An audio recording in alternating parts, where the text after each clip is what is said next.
Odmah nakon toga naišao sam na jednog čovjeka u šumarku koji je bio samo u vešu. Imao je bijelu potkošulju i bijeli donji veš. Bio je sav izgreban i bio je šćućuren. Navukao je potkošulju preko koljena i ovako je sjedio. Bio izgreban sav po tijelu i po licu. Rekao mi je i kako se zove i odakle.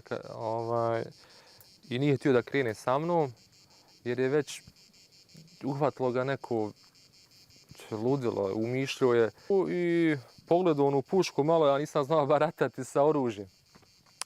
Ali kad sam repetirao, vidio sam da je bio, ispala je čahura. Bio ispaljen metak i onda je samo ispala čahura i bilo je dole, vidio sam da ima još metaka i samo sam vratio, nisam to smio dirati, da vratim metak u cijev, nisam znao. Ali nekako sam kao sigurnije se osjećao ako imam pušku sa sobom, iako je ne znam upotrijebiti. I onda sam nastavio kretati se sam. Hodajući tako kroz neku livadu, bila je velika paprat. Samo odjednom iz paprata se ukazala dvocijevka, ona lovačka puška. I neko je povikao stoj, ruke uvis. Ja bac pušku, stao i preduo se, razumiješ sad, gotovo je, ne znam šta je. Bacim pušku i dva čovjeka su bila, jedan je bio u našoj uniformi, armije BiH, drugi je bio u civilu. I nije krvario je, samo mu je stegnuta bila noga ispod koljena i bio je sam.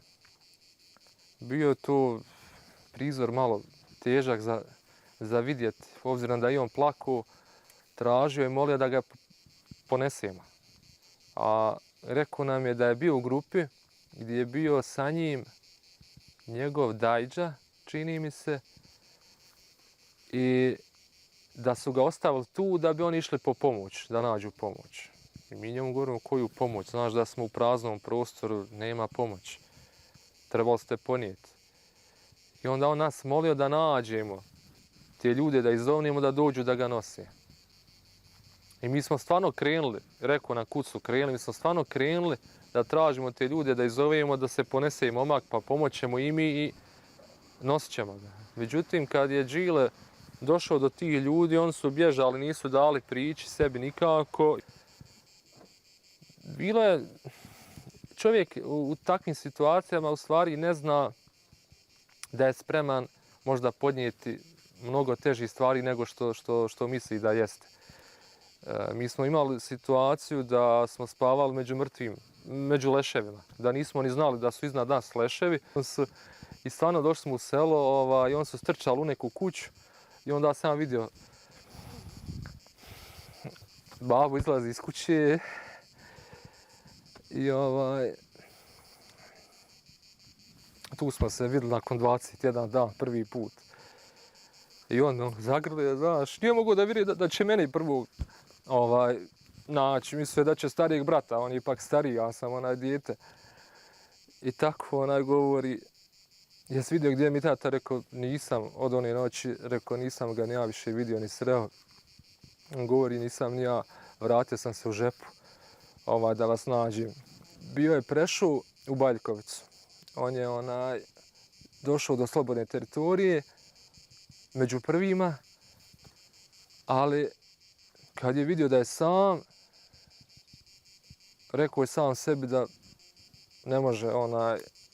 ne može bez nas, jednostavno mora se vratiti, da nađe obojicu ili bar jednoga, jer kuće mami na oči, da dođe sam bez djece. Tih nekoliko dana dok smo se pritajali u selu, čekajući malo da se smiri situacija pa da ponovo probam prijeći ka Baljkovici, razmišljao, a šta sad rade moji vršnjaci u svijetu ili u drugim gradovima? Šta sad rade? Da li znaju za nas?